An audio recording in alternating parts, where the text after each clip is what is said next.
Hey guys, it's Max from a blustery Austin, Texas morning here, or it's 10:42. It's still morning, kind of, not really. All right, let's do bone up on options. Now I have an interview with Jay coming up. We're going to have a lot of options content in that, but there's a couple things I wanted to speak about. And I didn't prepare any slides. And I didn't even prepare the trade. We'll just do it together. But a couple things. I wanted to hedge for an NVIDIA miss. Let's look at two different sophisticated option strategies where we can hedge for an NVIDIA miss and still make an income. All right.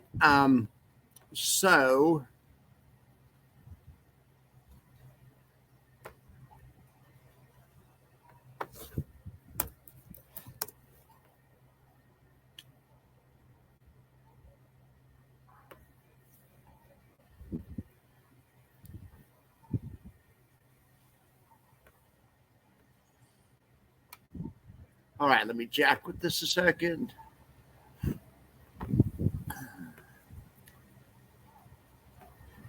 These are kind of tough trades, but they can really work in certain circumstances. Let me kind of jack with it a little bit more. All right. You get $115 credit for putting this on. If NVIDIA hits earnings and it goes way up, you still get to keep your credit. That's fine too. If NVIDIA misses earnings and drops 20%, that's awesome. That's what you're kind of hoping for, really. So then you have a $1,700, $1,800 winner. Even if it drops 15%, you have a $700 winner. Okay. The catch is to this trade, you need it to drop more than 10%. There's a gigantic valley of death. Whereas if it just drops 3%, 3.6%, it lands right in the middle of it. It's an $800 loser. But if this type of strategy can work on binary type events. If you think, man, it's either gonna be beautiful or ugly, this can be appropriate. Anyway, I'm just gonna hit save on this. We'll just follow that one. Let's see, bearish. Gosh darn it. Bearish hedge.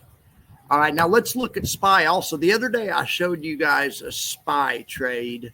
SPY is my favorite, not SPY, but just the indexes are my favorite things to talk about.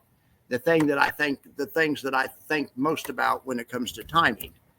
And we've been looking at this gigantic gap left behind by the Trump victory. It was right there. The market closed at before he got elected at like 576 or something. And then the next day it opened at 588, and it hasn't looked back, and it hasn't in those missing points in there are a bullish indicator as long as they're still there. And if we return to there, we should expect to see buyers again. That's the theory, and we have a couple of times. But you never know. This can always go the other way too, and wonder if NVIDIA misses earnings. So we did this. We put on a trade a couple of days ago. I'm getting ahead of myself.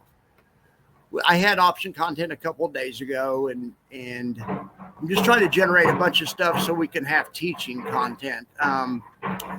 It was there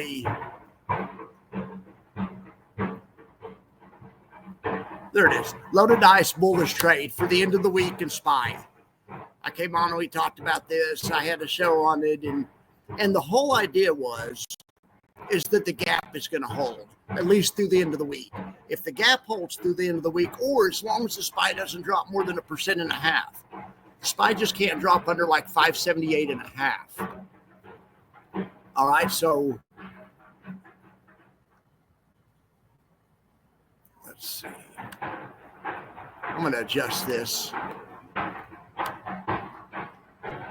It's actually 578.41 was where it started losing money.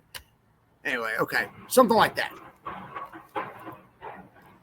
Okay, so one of two things is going to happen. NVIDIA's earnings are going to be fine, and the SPY will probably take off.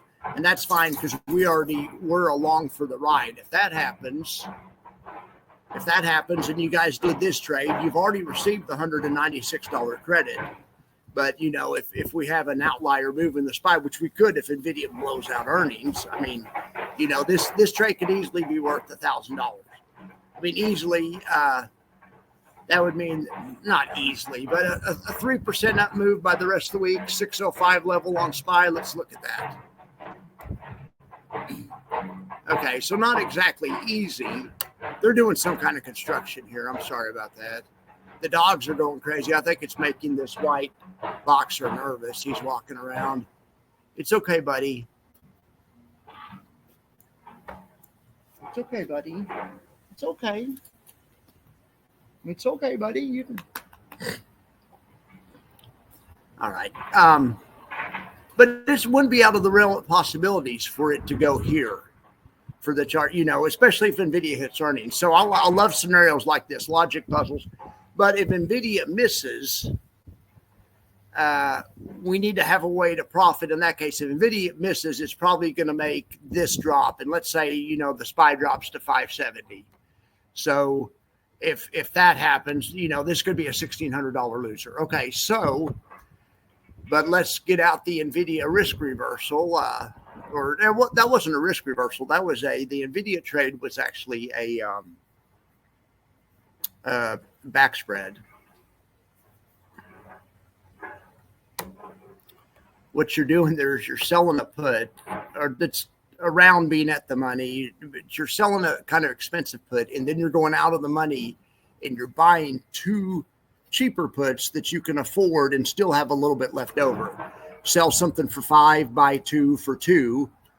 That equals 4. Then you have one left over. That's the whole idea.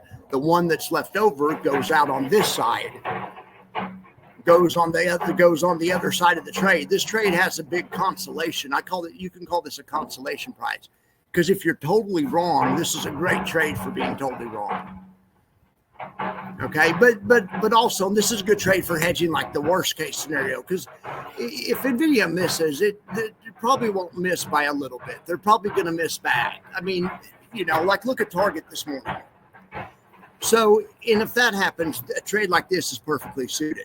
So what we're playing for is that if on a bad NVIDIA miss, we're thinking we can make a couple thousand on this back ratio or this back spread. Okay, on a NVIDIA hit, we think we'll probably make something on this one. You know, a couple thousand on this one. And the NVIDIA hit won't hurt us, because if they hit, they're going to go up. See what I'm saying? This is kind of these are the trades, the combinations of trades I like to do. It's not only important to have the right trade on, in my opinion, it's important to have the right strategy on hedging. So I think this strategy doesn't always make sense by itself, but as a complement to another position, this can make a lot of sense. So we're going to start having a lot more backspread content. Backspread is hedger's delight. Backspread and risk reversals are hedger's delight. Anyway, so that's today's trade. So let's, you know, and in real life, let's talk about if you should do this in real life. I mean, you know, I'm not putting this on in real life, but I don't have any NVDY. If I had a couple thousand shares of NVDY, I might, just in case NVIDIA missed earnings and it caused that stock to go down, you know, or if I had a big position in NVDA. But I still think this trade can make sense. It's golly, now we're getting buzzed by a helicopter. Before it was a freaking backhoe. Austin's kind of crazy today. All right, so that's today's option lesson. I didn't make any content on this, but Williams-Sonoma had earnings, and I did before the close last night, I did a bullish Williams-Sonoma risk reversal. It looks like a $2,300 winner. That's the good news, but the bad news is I did a bearish one too. Bearish, yeah. They're offsetting each other though right now. So I guess it's not a bad strategy to play both of them together that way. It doesn't always hedge you though. There's lots of times it doesn't miss by enough to kick the hedge into gear, and you still end up losing money. I think it's best just to pick a direction and go with it. But that's kind of up to you. All right, here's a bearish loaded dice on Target. It's working out nicely. But there's a bullish loaded dice on Target. There were some big movers today messing up the loaded dice plays. The bullish loaded dice was down 1,200. Well, but the bullish one was up 1,800. It's labeled bullish, but it's labeled bearish, but it's bullish.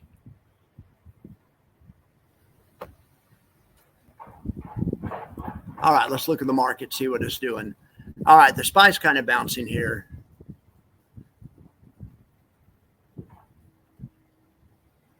I don't think you need that $600 option if you did that $600 put, if you did that SPY trade. I think this is still a good trade. There's enough cushion. If NVIDIA misses and the SPY goes down, at least it's going to have to go a long way before you start losing money. At least you're making it give you a big buffer. And there's just as good of a chance NVIDIA will hit, or maybe it'll be kind of a non-event and the SPY will just stay in this range too. And that would work also.